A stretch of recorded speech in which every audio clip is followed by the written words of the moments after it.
ಎಲ್ಲರಿಗೂ ನಮಸ್ಕಾರ ವೀಕ್ಷಕರೇ. ಬೆಳೆ ಹಾನಿಯಾದ ರೈತರ ವಿವರವನ್ನು ಈಗಾಗಲೇ ಪರಿಹಾರ ತಂತ್ರಾಂಶದಲ್ಲಿ ದಾಖಲಿಸಿದ್ದು, ಒಟ್ಟು 3,26,183 ರೈತರಿಗೆ ರೂಪಾಯಿ 250.97 ಕೋಟಿ ಬೆಳೆ ಹಾನಿ ಪರಿಹಾರ ಮುಂದಿನ 3-4 ದಿನಗಳಲ್ಲಿ ರೈತರ ಬ್ಯಾಂಕ್ ಖಾತೆಗೆ ಜಮೆಯಾಗಲಿದೆ ಎಂದು ಸಚಿವ ಪ್ರಿಯಾಂಕ್ ಖರ್ಗೆ ತಿಳಿಸಿದ್ದಾರೆ. ಅತಿವೃಷ್ಟಿಯಿಂದ ನೊಂದ ರೈತರಿಗೆ ಯಾವುದೇ ವಿಳಂಬ ಮಾಡದೆ ಸಕಾಲದಲ್ಲಿ ಸ್ಪಂದಿಸುವುದನ್ನು ನಮ್ಮ ಸರ್ಕಾರವು ಆದ್ಯತೆಯಾಗಿ ಪರಿಗಣಿಸಿದೆ. ಕಲಬುರಗಿ ಜಿಲ್ಲೆಯಲ್ಲಿ ಆಗಸ್ಟ್ ತಿಂಗಳಿನಲ್ಲಿ 69% ಹಾಗೂ ಸೆಪ್ಟೆಂಬರ್ನಲ್ಲಿ 63% ಅಧಿಕ ಮಳೆಯಿಂದಾಗಿ ಎನ್ಡಿಆರ್ಎಫ್ ಮಾರ್ಗಸೂಚಿ ಅನ್ವಯ ಕೃಷಿ, ತೋಟಗಾರಿಕೆ ಮತ್ತು ಕಂದಾಯ ಇಲಾಖೆಯ ಜಂಟಿ ಸಮೀಕ್ಷೆಯ ವರದಿ ಅನುಸಾರ ಕಲಬುರಗಿ ಜಿಲ್ಲೆಯಲ್ಲಿ 3,24,205 ಹೆಕ್ಟೇರ್ ಪ್ರದೇಶದಲ್ಲಿ ಬೆಳೆ ಹಾನಿ ವರದಿಯಾಗಿರುತ್ತದೆ ಎಂದು ಸರ್ಕಾರಕ್ಕೆ ವರದಿ ಸಲ್ಲಿಸಲಾಗಿರುತ್ತದೆ ಎಂದು ಹೇಳಿದ್ದಾರೆ.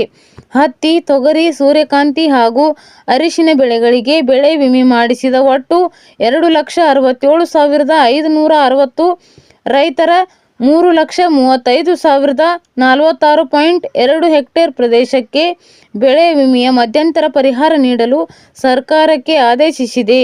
ಬೆಳೆ ವಿಮೆ ಪರಿಹಾರ ಕೆಲವೇ ದಿನಗಳಲ್ಲಿ ರೈತರ ಬ್ಯಾಂಕ್ ಖಾತೆಗೆ ಜಮೆಯಾಗಲಿದೆ. ಹಾನಿಯಾದ ಹತ್ತಿ ಬೆಳೆ ನೋಂದಣಿ ಮಾಡಿಸಿದ ರೈತರ ಸಂಖ್ಯೆ 10,025.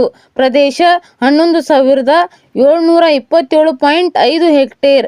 ಅಂದಾಜು ಬೆಳೆ ವಿಮೆ ಮಧ್ಯಂತರ ಪರಿಹಾರ ರೂಪಾಯಿ 9.95 ಕೋಟಿ. ತೊಗರಿ ಬೆಳೆ ವಿಮೆ ನೋಂದಣಿ ಮಾಡಿಸಿದ ರೈತರ ಸಂಖ್ಯೆ 2,56,845. ಪ್ರದೇಶ 3,22,734 ಹೆಕ್ಟೇರ್. ಅಂದಾಜು ಬೆಳೆ ವಿಮೆ ಮಧ್ಯಂತರ ಪರಿಹಾರ ರೂಪಾಯಿ 232.81 ಕೋಟಿ. ಸೂರ್ಯಕಾಂತಿ ಬೆಳೆ ವಿಮೆ ನೋಂದಣಿ ಮಾಡಿಸಿದ ರೈತರ ಸಂಖ್ಯೆ 382. ಪ್ರದೇಶ 392.088 ಹೆಕ್ಟೇರ್. ಅಂದಾಜು ಬೆಳೆ ವಿಮೆ ಮಧ್ಯಂತರ ಪರಿಹಾರ ರೂಪಾಯಿ 0.24 ಕೋಟಿ. ಅರಿಶಿನ ಬೆಳೆ ವಿಮೆ ನೋಂದಣಿ ಮಾಡಿಸಿದ ರೈತರ ಸಂಖ್ಯೆ 308.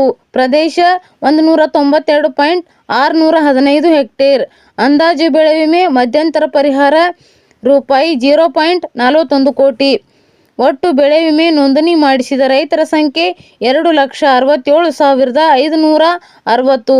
ಪ್ರದೇಶ 3,35,046.2 ಹೆಕ್ಟೇರ್ ಹಾಗೂ ಒಟ್ಟು ಪರಿಹಾರ ರೂಪಾಯಿ 243.41 ಕೋಟಿ. ಉದ್ದು, ಹೆಸರು, ಸೋಯಾ, ಅವರೆ ಹಾಗೂ ಇನ್ನಿತರ ಬೆಳೆಗಳಿಗೆ ಬೆಳೆ ಹಾನಿ ಕುರಿತು ಸ್ಥಳ ನಿರ್ದಿಷ್ಟ ಪ್ರಕೃತಿ ವಿಕೋಪದಡಿ ದೂರು ನೀಡಿದ ಒಟ್ಟು 22,385 ರೈತರಿಗೆ ರೂಪಾಯಿ 8.79 ಕೋಟಿ ಬೆಳೆ ವಿಮೆ ಪರಿಹಾರ ಕೆಲವೇ ದಿನಗಳಲ್ಲಿ ರೈತರ ಬ್ಯಾಂಕ್ ಖಾತೆಗೆ ಜಮೆಯಾಗಲಿದೆ ಎಂದು ಮಾಹಿತಿ ನೀಡಿದ್ದಾರೆ.